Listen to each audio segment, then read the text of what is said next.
Donald Trump, America's deal-making bulldog, is staring down Volodymyr Zelensky, Ukraine's wartime poster boy, in the Oval Office. What starts as a minerals deal photo op turns into a bare-knuckle brawl over Russia, peace, and the shadow of World War III.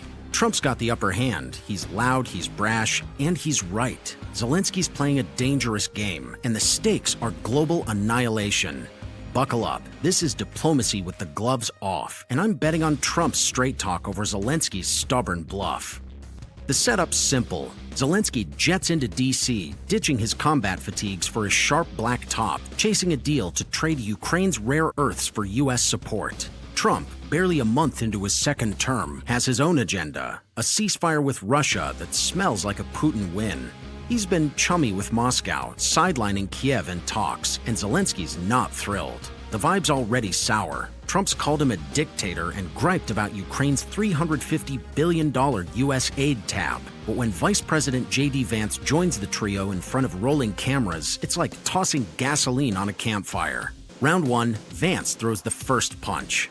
"Have you said thank you once?" he snaps, eyeballing Zelensky like a kid who forgot to write a thank you note for Christmas cash. Ukraine's been guzzling American aid, military gear, cash, the works, and Vance smells entitlement.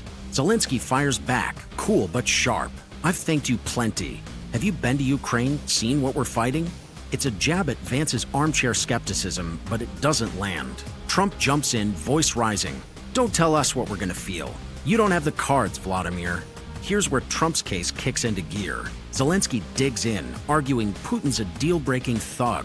True, Russia's trashed ceasefires before, like in 2014. But then he overplays his hand, warning that Trump's peace push could spark a war America will feel.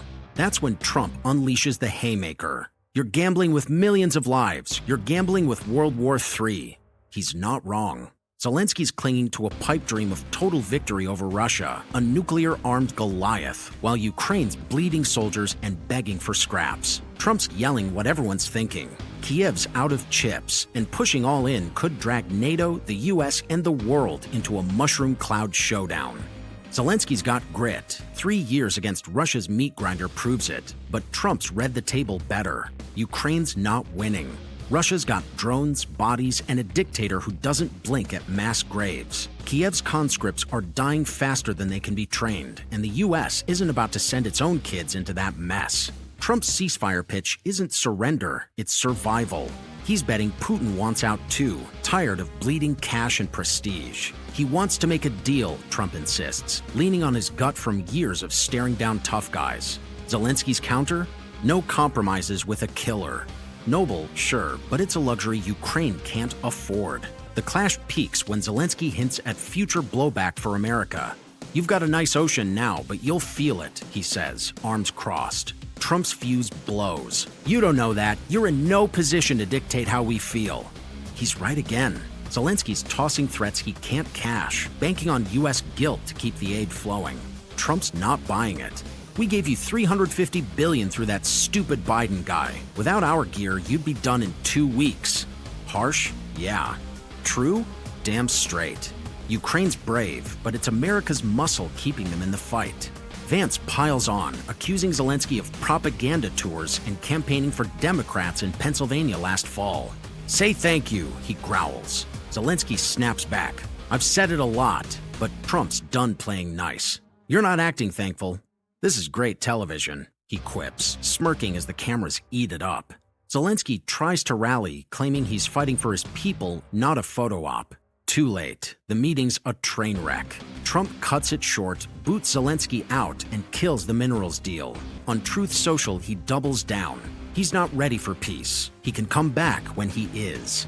Now let's deal the controversy. Zelensky's fans, Europe's elite, DC liberals, cry foul.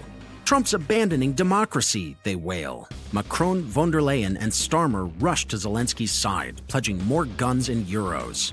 Russia's laughing. Medvedev calls it a slap for Kiev. But Trump's not the villain here. He's the guy yelling fire in a crowded theater while Zelensky's pretending the smoke's just fog. Ukraine's war is a tragedy, but escalating it into a NATO-Russia slugfest isn't heroic, it's insane. Trump's not pro-Putin, he's pro-sanity. He's pushing a deal to stop the dying, not to crown a czar. Zelensky's blind spot? He thinks strength is begging for more bombs, not cutting a deal. Putin's a bastard, sure, but he's not losing sleep over Ukraine's victory plan. Trump sees the math. Russia's got the manpower, the missiles, and the will to grind this out. Ukraine's got heart, and not much else. Without a ceasefire, it's a slow funeral march, or a fast track to Armageddon if NATO gets sucked in. Trump's warning isn't bluster, it's a wake-up call. Zelensky's gambling with a busted flush, and the pot's too big for the world to cover. The fallout is ugly. Europe is scrambling, NATO is sweating, and X is ablaze with hot takes. Some cheer Trump's tough love, others mourn Ukraine's betrayal.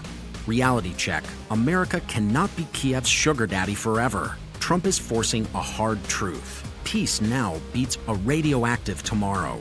Zelensky's pride might have dazzled in 2022, but in 2025, it's a liability. Trump's not perfect, but he's got the guts to call the bluff. This isn't about gratitude, it's about survival. And if World War III is the alternative, I'm riding with the guy who's ready to fold a bad hand before the table flips.